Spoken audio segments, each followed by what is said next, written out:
Hey everybody, Jimbo J-Tech back here on Sonic Academy. Today I want to talk about something that eluded me for many years, which is getting your stuff to sound right on a big system or on somebody's phone. It's always a bit heartbreaking when you play something out for the first time and realize your sub bass is 10 decibels too loud and it's compressing the crap out of a big sound system. Or when somebody pulls out a phone and says like, let's hear some of your music, and they play it on Spotify out of a phone speaker in a crowded restaurant, and they're hearing like the main 5% of the song that you intended for them to hear, and then the rest of it is just lost in a sea of noise. Translation is very important to me. It's one of the number one things that mix engineers do, is make sure that your song is audible and readable and digestible on any different system. So in this video, we're going to explore a few of the techniques that I use to just double check that that's all going to work as intended. So let's dive right in.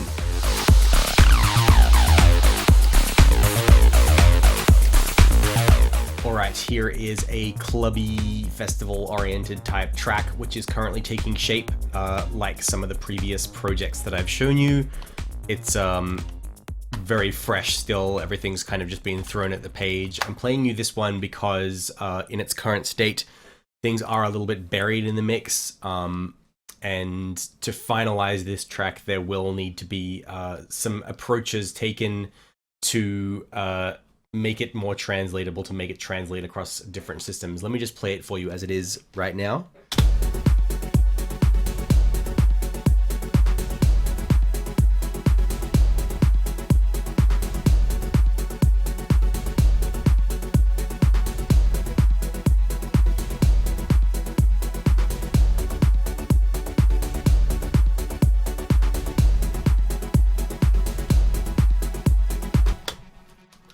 So in its current state, there's a sense of everything being a little bit buried, and as it is, I know that if I play this on like a laptop speaker, a phone speaker, it's just not necessarily going to come across how I want it to. The kick is a bit louder than everything else in the mix. Everything else is a little bit buried.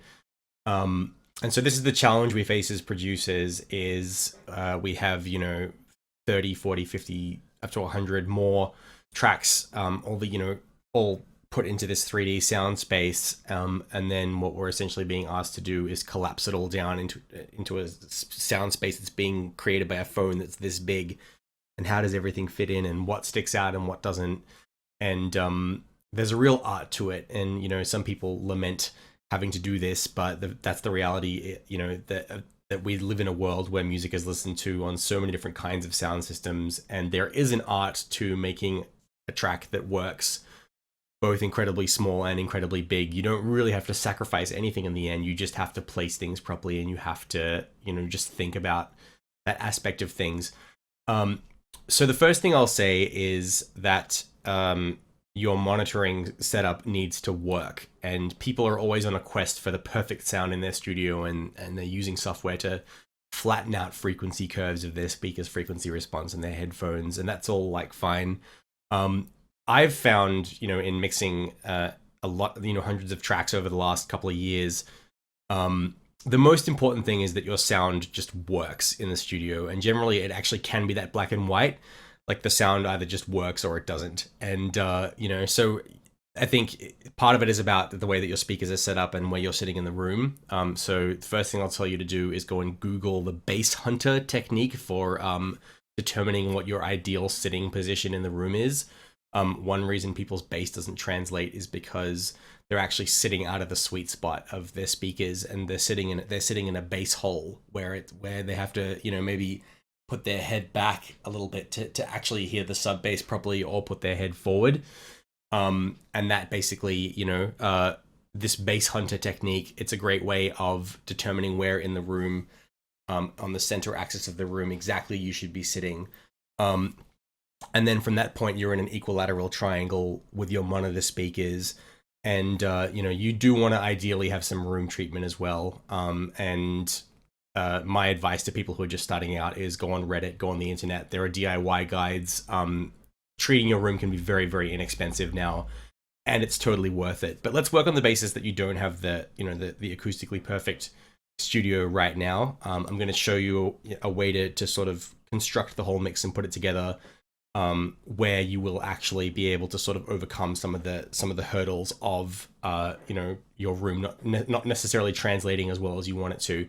On the master here, I have two little plugin instances which I use to switch back and forth between two different parameters. The first is mono, and so that's basically just taking the stereo width and turning it down to 0 on the master. I've got that assigned to a keyboard shortcut so that I can change that at any time.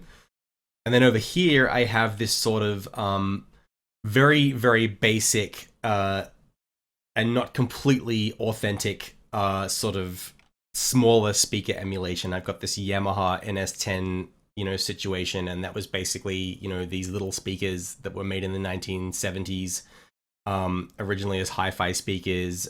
They flopped as hi-fi speakers, and producers then discovered that throughout the ages, so many of these pop records, you could do a lot of the mixing on these NS10s, and they would translate to the radio and stuff. So many of the songs, the 80s songs and the 90s songs that you hear on the radio, were mostly mixed on these NS10s. I'm sure a lot of you know all about that. So the characteristics of those NS10s and why they help songs sort of like stand out and play out more is because their bass starts to roll off from like sort of 100, just over 100 hertz down, and they have a bump around 2 kilohertz. And that's really it. There's a certain characteristic of sound that they have, and this obviously is no replacement for actually having a pair of these like iconic speakers in your studio. But what they do is they help you sort of focus on what the sound is gonna be like when it's coming out of a speaker that doesn't have a lot of bass response and maybe like a little bit of a hyped upper mid range. So that's really the secret sauce to it. So I'll switch both of these on and then off and give you a listen to how that sounds.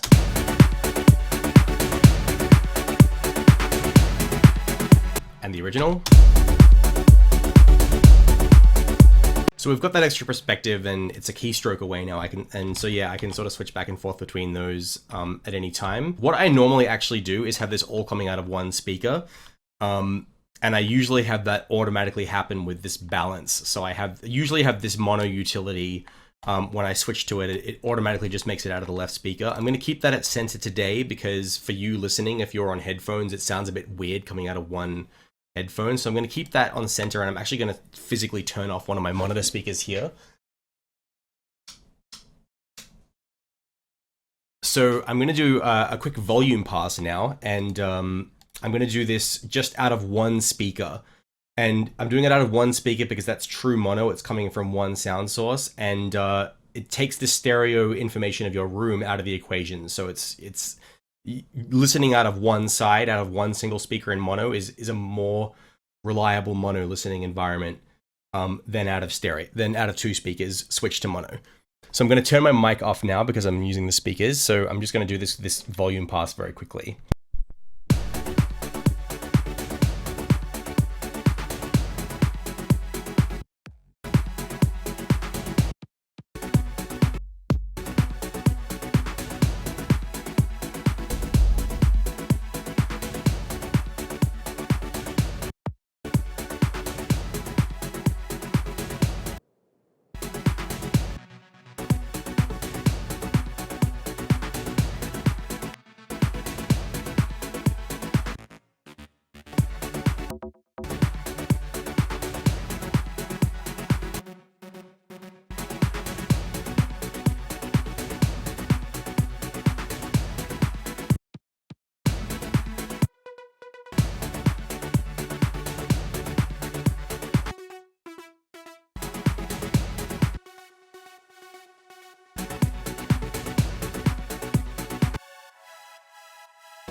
Very, very quick and dirty there.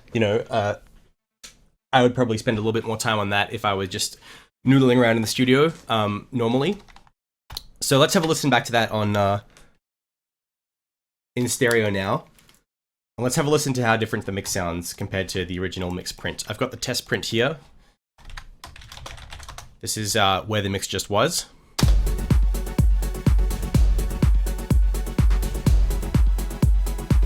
This is where it is now.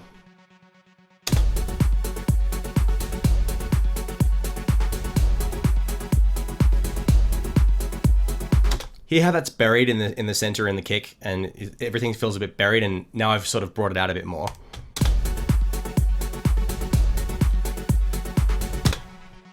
So the next thing I'm going to do, once again on speakers, I'm going to switch back to that mono. This time I'm not going to use that crappy speaker emulation. I'm just going to do the mono.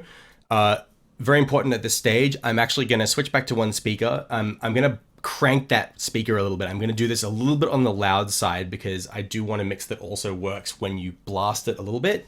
So I'm going to do that now. I'm going to switch this mic off and I'm going to do a very quick EQ pass, mono one speaker, a little bit loud.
The reason that you do this is because stereo information can sometimes confuse the situation as in regards to, you know, what's most important in a mix.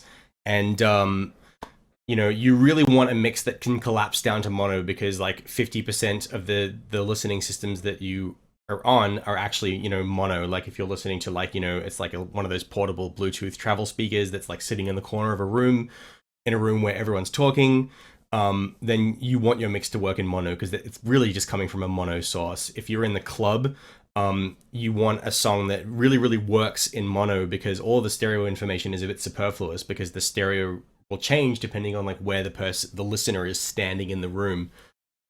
So there's something just magic about mono, especially when you're doing it out of one speaker. So yeah, I usually do that initial volume pass with the crappy speakers switched on, and you can switch back to those at any point throughout your mix and just, you know, just check and compare.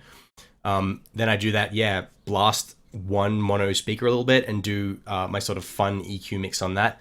And then to finalize, just sort of to finish things off, I'm just gonna turn this speaker back on. The last thing I'll do is go in headphones and listen for anything that my speakers didn't pick up or that my ears didn't pick up on while I was listening on speakers, because, you know, you tend to sort of put things under a microscope a bit more when you use headphones because you're listening to the music more closely. The music's right up against your ears.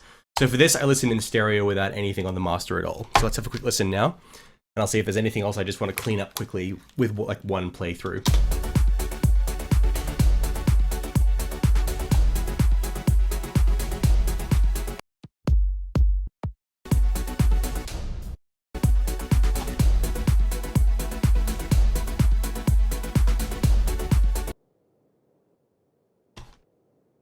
Like that has a lot of sort of sub that I wasn't really hearing when I was listening just on one little mono speaker.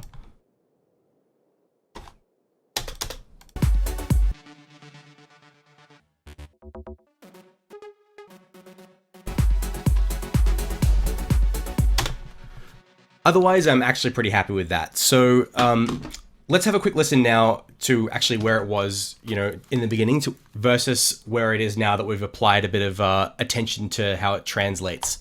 This is the before and the after.